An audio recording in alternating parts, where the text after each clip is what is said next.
Alors, voilà une question. Pourquoi est-ce que quelqu'un dépenserait 500 € pour un t-shirt qui, objectivement, en vaut à peine 10? Ça paraît complètement fou, hein? Et pourtant, derrière cette décision, il y a toute une mécanique psychologique super puissante qui influence bon nombre de nos choix. On va décortiquer ensemble cette logique un peu cachée derrière les dépenses liées au statut. On va plonger directement dans ce qui ressemble à un vrai casse-tête. Comment un objet peut devenir plus désirable simplement parce qu'il est plus cher?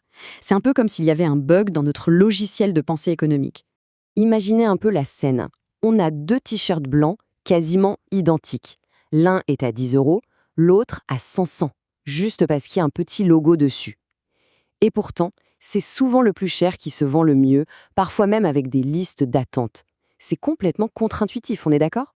Normalement, la logique économique de base, c'est plus un truc est cher, moins on l'achète. Simple. Alors, comment on explique ce phénomène qui est tout l'inverse? C'est vraiment la question qui vient chambouler toute notre perception de la valeur et du désir. En fait, ce phénomène a un nom. Ça s'appelle le paradoxe de Veblen. Il décrit parfaitement cette situation étrange où le prix n'est plus un obstacle, mais au contraire devient l'argument de vente numéro un. On n'achète plus seulement un objet, on achète son prix. Bon, pour bien comprendre d'où vient cette idée, il faut faire un petit retour en arrière et rencontrer l'économiste qui, le tout premier, a mis le doigt sur ce comportement. Et vous allez voir, son analyse, qui a plus d'un siècle, est toujours aussi pertinente aujourd'hui. On est en 1899. L'économiste Thorstein Veblen observe la richesse incroyable du Gilded Age, l'âge d'or américain, celui des Rockefeller et des Vanderbilt. Et il se rend compte que les modèles économiques classiques ne suffisent pas du tout à expliquer leurs dépenses totalement extravagantes. Et voilà l'idée centrale de Veblen, parfaitement résumée ici. Il appelle ça la consommation ostentatoire. En gros, le but, ce n'est pas du tout l'utilité de ce qu'on achète. Le but, c'est de montrer publiquement qu'on a les moyens de gaspiller son argent. C'est un signal de puissance pure et simple. Donc, le point crucial à comprendre, c'est celui-ci. Pour une montre de luxe ou un sac à main hors de prix, la valeur ne vient pas des matériaux. Elle vient de l'exclusivité que le prix crée. Si Rolex, par exemple, décidait de baisser ses prix pour qu'ils reflètent le coût réel de fabrication, eh bien la marque s'effondrerait. Pourquoi? Parce que son utilité en tant que symbole de statut disparaîtrait sur le champ. Mais pourquoi ce besoin de montrer sa réussite est-il si fort en nous? La réponse, en fait, elle est beaucoup plus profonde qu'on ne le pense. Elle se trouve dans notre passé évolutif. C'est un instinct bien plus ancien que l'argent lui-même. Il ne faut pas oublier qu'on est des primates sociaux. Et dans le monde animal, un statut élevé, ça veut dire un meilleur accès à la nourriture, aux partenaires, bref, de meilleures chances de survie. Cet instinct est gravé au plus profond de nous, et aujourd'hui, il s'exprime à travers ce qu'on achète. Prenez la queue du paon. Elle est énorme, colorée, mais elle est aussi très encombrante, elle le rend plus vulnérable face aux prédateurs, c'est un handicap. Et c'est justement ça qui en fait un signal si puissant. C'est comme s'il disait « Regardez comme je suis fort, je peux survivre malgré ce poids inutile ».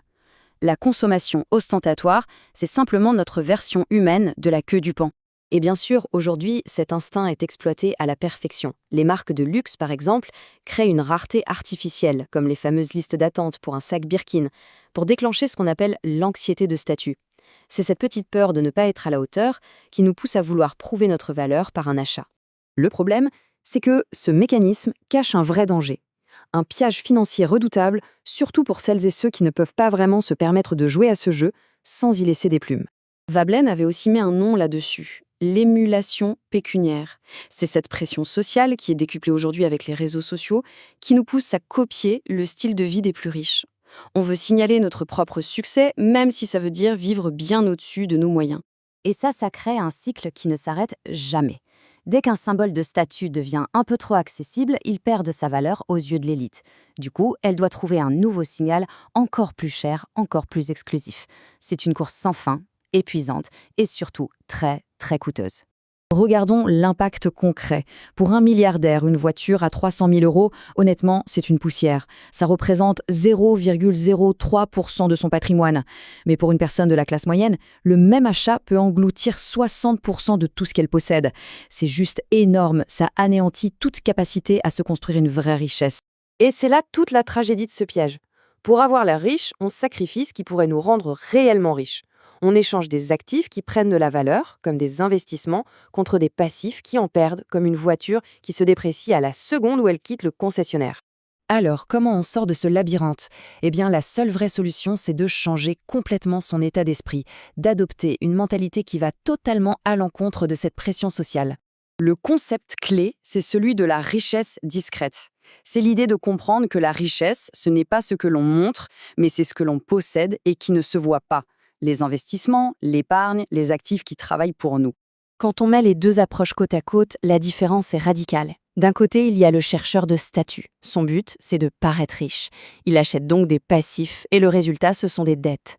De l'autre côté, le bâtisseur de richesse, son but, c'est d'être riche. Il achète donc des actifs et le résultat, c'est la liberté. Ce sont les choix de tous les jours qui déterminent où l'on finit. Et voilà le changement de perspective le plus important. Le véritable statut, aujourd'hui, ce n'est plus la possession d'objets coûteux. C'est la liberté. La liberté de choisir son chemin, de quitter un boulot qu'on déteste, de ne plus avoir l'angoisse des fins de mois. Le vrai statut, c'est d'avoir le contrôle. Pour finir, une question toute simple, mais vraiment puissante, à se poser avant un achat important. Si on était la toute dernière personne sur Terre, est-ce que cet objet aurait encore de la valeur à nos yeux? Si la réponse est non, c'est probablement qu'on est sur le point de sacrifier un petit bout de sa liberté future, juste pour impressionner les autres. Et ça mérite qu'on y réfléchisse.